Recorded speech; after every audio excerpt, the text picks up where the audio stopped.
Tabii iş dünyasında şu anda bir fikre sahip olmak yetmiyor. Çünkü o fikri ölçekleyebilmek, büyütebilmek ve geniş kitlelere ulaştırabilmek gerekiyor. Tabii yapay zeka burada devrede. Özellikle bulut teknolojileri devreye giriyor. Yapay zeka inovasyonlarını daha hızlı, daha maliyet etkin bir şekilde hayata geçirebiliyorsunuz. Başlangıç aşamasında olan bir startup örneğin devasa büyüklükte bir şirkete bu enstrümanlar aracılığıyla ulaşabiliyor. Şimdi bu alanda iki değerli isme kulak verme zamanı. Global IT Cloud Engineering Direktörü Sayın Burak Akusta ve Google Cloud Orta Doğu, Türkiye ve Afrika'dan sorumlu Müşteri Mühendisliği Direktörü Saad Ouchkir bugün bizimle birlikteler. Alkışlarınızla sahneye davet edelim.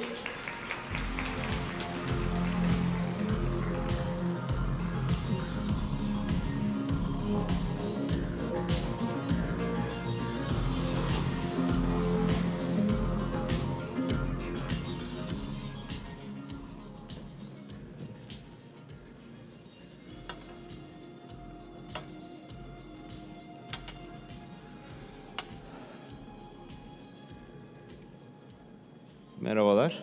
Sesimiz rahat geliyor herhalde değil mi?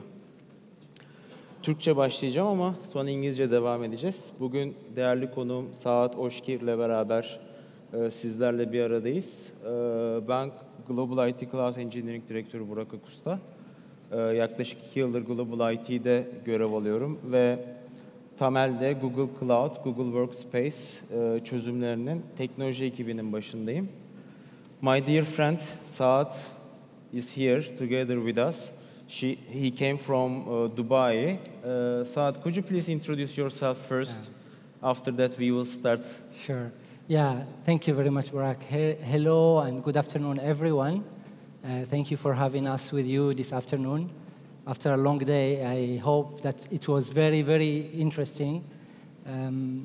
My name is Saad Ouchkir, and I've been working for Google for the past a little over 13 years now.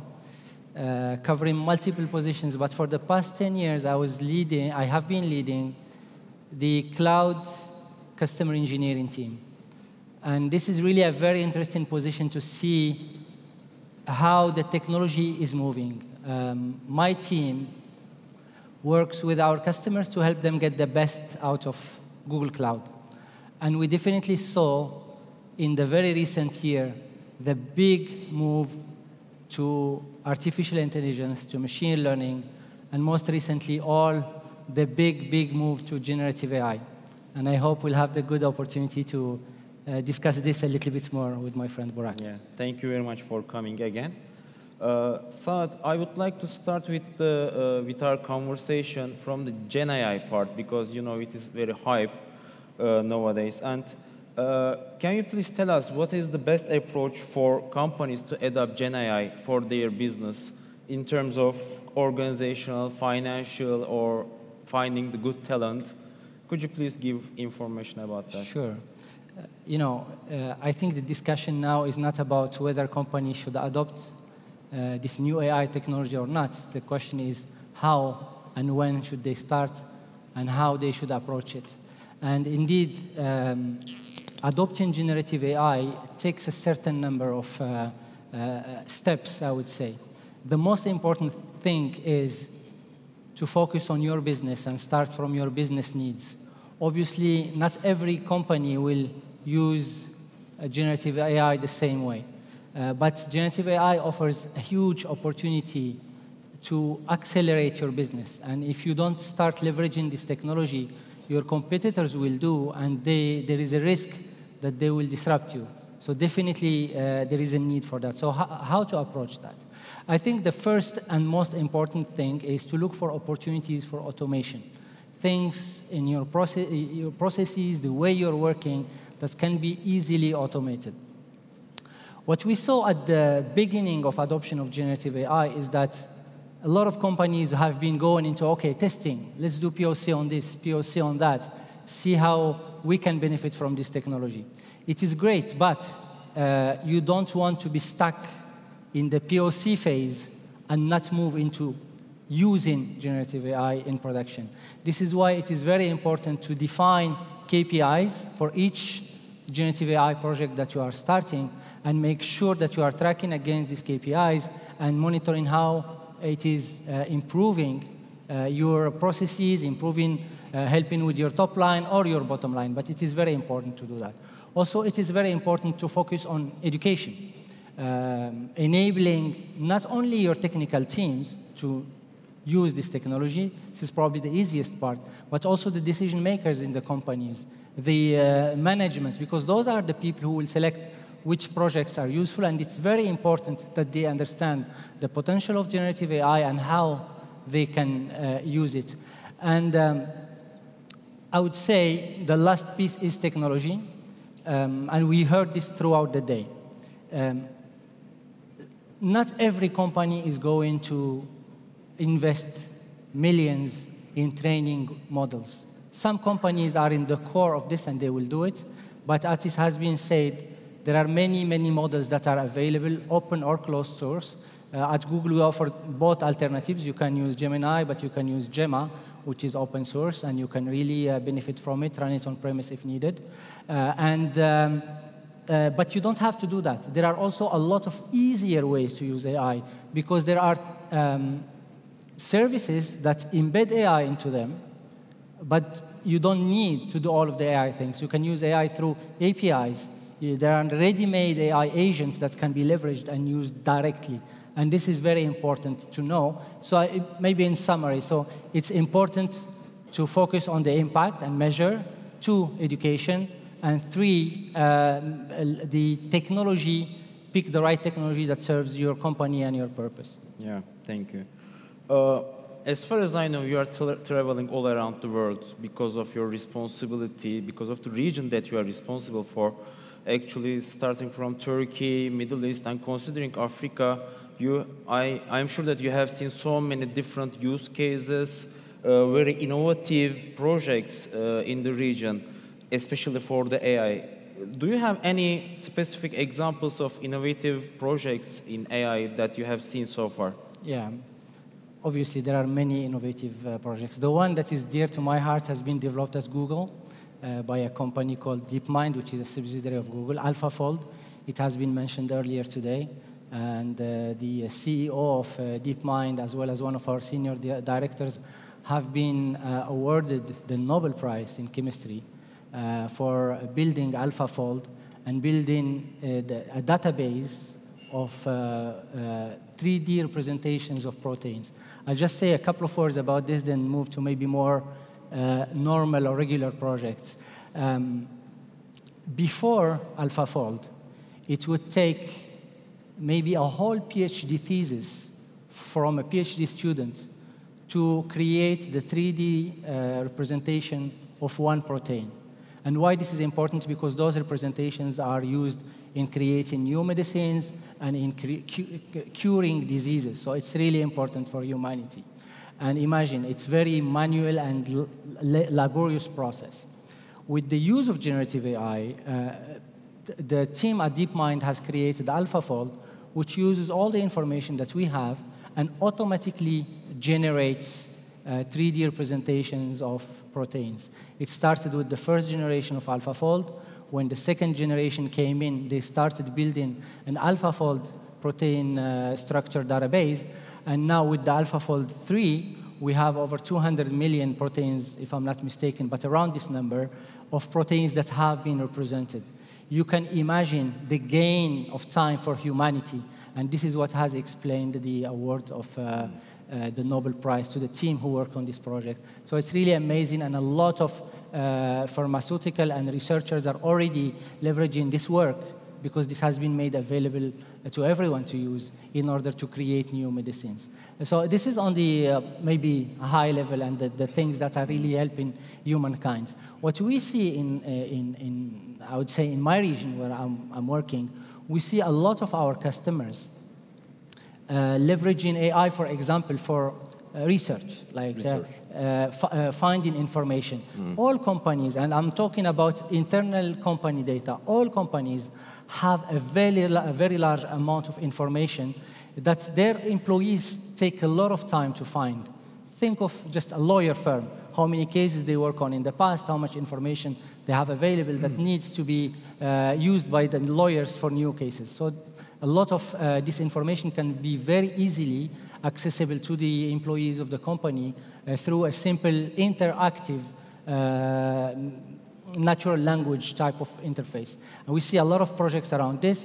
We see a lot of retailers, but not also in retail, also in manufacturing. We see it in airlines, who are also using AI or generative AI for data augmentation.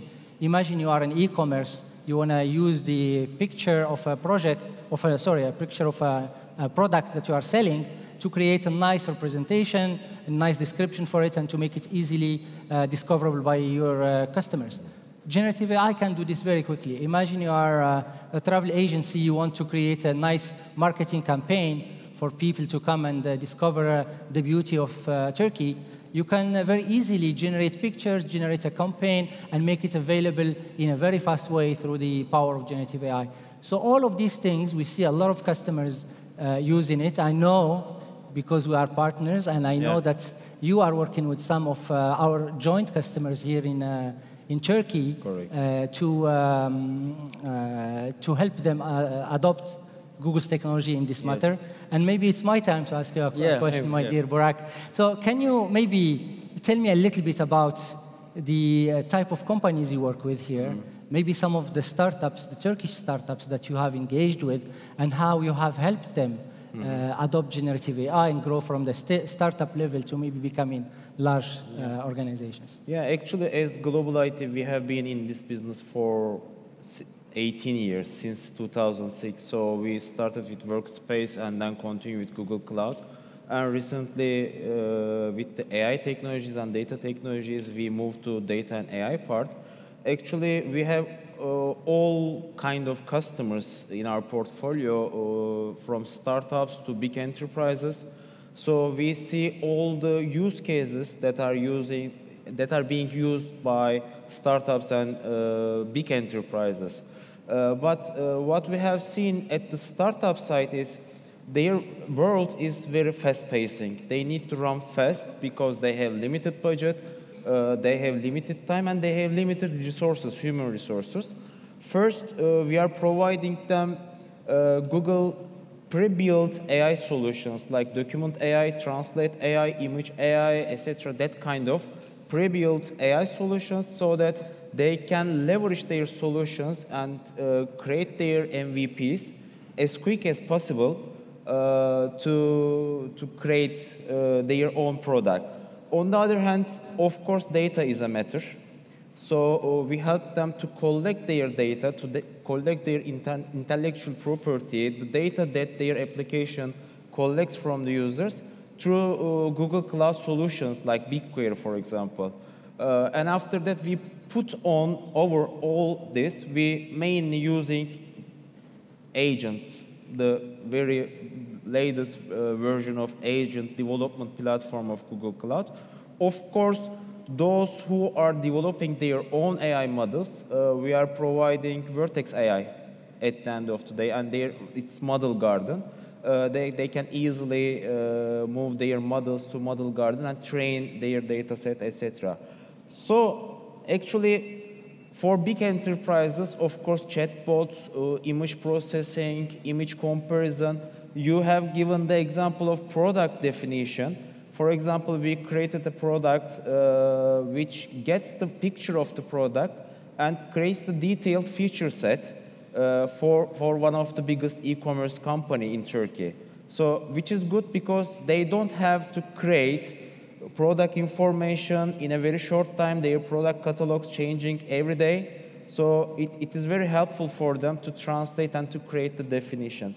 Actually, having said about the startups, many startups struggle with the data preparation. We are seeing from the field as well, and we are trying to help them with our technical team. How can Google tools can help them to simplify this data preparation and AI model training side? Yeah, and you know, Google is a data company, of course. Our mission is to organize the world's data and make it universally useful and accessible. So definitely we know a thing or two about how to deal with data.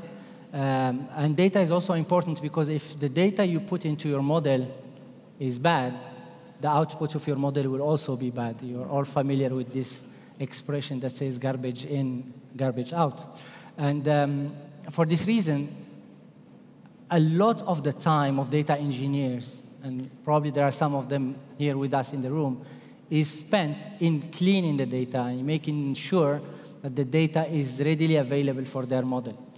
So in Google Cloud, we have a whole set of tools. So the objective here is not really to talk about the tools themselves. So basically, the idea is you need to take this data and you need to maybe enrich it.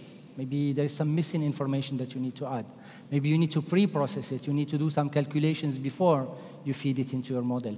There is also a lot of data that is not necessarily in a way that is easily usable by a model. Maybe you have a lot of data that is non-structured that you want to turn into structured data. And here there are a lot of tools that can, for example, extract information from images, from videos, from audio files, turn it into something structured that can be stored into a database, and then feed it into a model. Obviously, a lot of the models right now are multimodal and can directly access the data in those sources, but yet a lot of the work that is being done requires sometimes converting data into structure before using it. So you can imagine dealing, for example, with recordings of a call center. How can you take all of this information, maybe put it into categories before you start maybe training your model on which, for example, which calls represent happy customers, unhappy customers, this kind of thing. So these are kind of the things that you can use. Some of the APIs that we offer for speech-to-text conversion, or also for natural language processing, analyzing the sentiment of the discussion. These kind of things are available within Google. There is also the tools for the data engineers, for example, the AI workbench, which gives them a very easy interface to analyze the data. It's very important for the data engineers to spend more time analyzing the data instead of dealing with the infrastructure and the tooling and everything. And this is really what we're trying to do, shortening the time that the data engineers will need before they start working with their data. Actually, as far as I know, Google has purpose-built solutions to solve common business problems at the customer side. Can you also give some examples of such solutions that Google provides? Yeah. So I mentioned, for example, one of the tooling is AutoML, which helps create, for example, training a model without having to have a lot of knowledge about AI, through simply providing example data, doing a very simple level of labeling, and let the tool do the rest. Or, for example, the other tools we can do is, for example, all the grounding tooling that is available. One of the biggest problems with generative AI is the hallucination that the model can go with. And it's very important to have a certain level of grounding. So one way we do it is through Google search. So all the knowledge that Google has accumulated building Google search, the search engine that everyone uses, we can help ground the data using Google search, but also using the customer's own data. So the customer can share with us data, and then the results that will be available to the users will only be within the corpus of data of the customer. And this is very important for customer-centric type of applications where the result has to come from the customer's data. Obviously, this data remains the customer's data. It's running into their own tenant, and they are the only ones who will be able to read it and benefit from it. Maybe my time to ask you maybe a last question. So you mentioned that you are working with a certain number of startups and large companies here. What are the main challenges that you see them facing when they are dealing with AI? Actually, first challenge is cost, of course. Since they are startups, they have limited budget, limited fundings, etc. So at the beginning of everything, we provide some kind of startups credits, depending on their size. from startup to scale up, differentiating the sizes of the credit. We are providing Google Cloud Credit. Also, the second part is depending on their growth rate, they need to position their systems, their applications in a proper way on the cloud, on Google Cloud. So we provide full set of infrastructure called even serverless systems, managed systems. Because as startups has limited capability of limited team members also. 3 or 4 people get together and create a startup, and they need to do everything by themselves at the beginning. So we provide managed services, we provide serverless mechanisms which are scaling up and down depending on the load on the system. But from the AI perspective, Google Cloud provides TPU and GPU park. And TPUs are very cost-effective opportunity for startups to leverage their AI models and train their AI models. Also, they can put on production on TPU as well. So in terms of scaling up, during their journey, they can easily scale their loads to Google Cloud. For example, we have a very big AI company. They started as a startup at the beginning with Google Cloud. Now they are consuming multi-digit $1 million Google Cloud services, including TPU, GPU, Vertex AI solutions as well as data.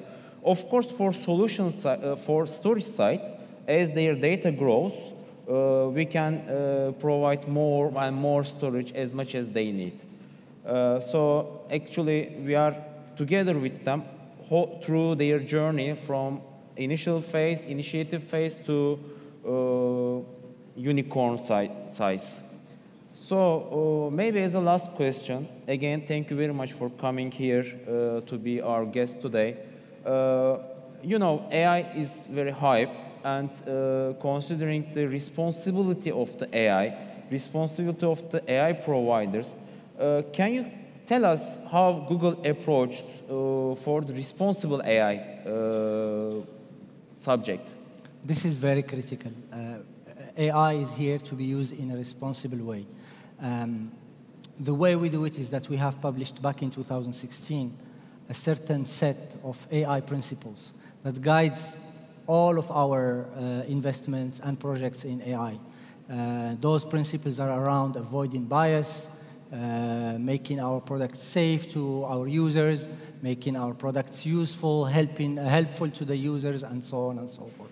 This is very important. We also embed into our tools explainability tooling. That is very important for our own customers to understand how their AI models are operating. You know, in general, an AI model is kind of a black box. It gives you an output, but it doesn't tell you how it reached this output. Those explainability tools are very important to explain the output. It could be, for example, it uses 2 approaches. Either it gives you an output, then it gives you examples coming from the training set that make you understand why this is the output that was provided, or it gives you the output and it gives you specific features that have the highest weight in the decision-making process. Yeah. So those are the things that are very important, really, defining a set of AI principles and standing by them, and also providing the right tools also for the customers to be able to make sure that their AI is responsible. I think our time is over. Thank you very much. Thank you, my friend. To be with us today. And thank you to all the audience to stay until this time with us. Thank you very much. Thank you.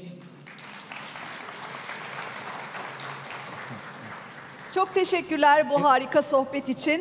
Çözümün müşteri verilerinden geldiği yeni bir süreç bizi bekliyor.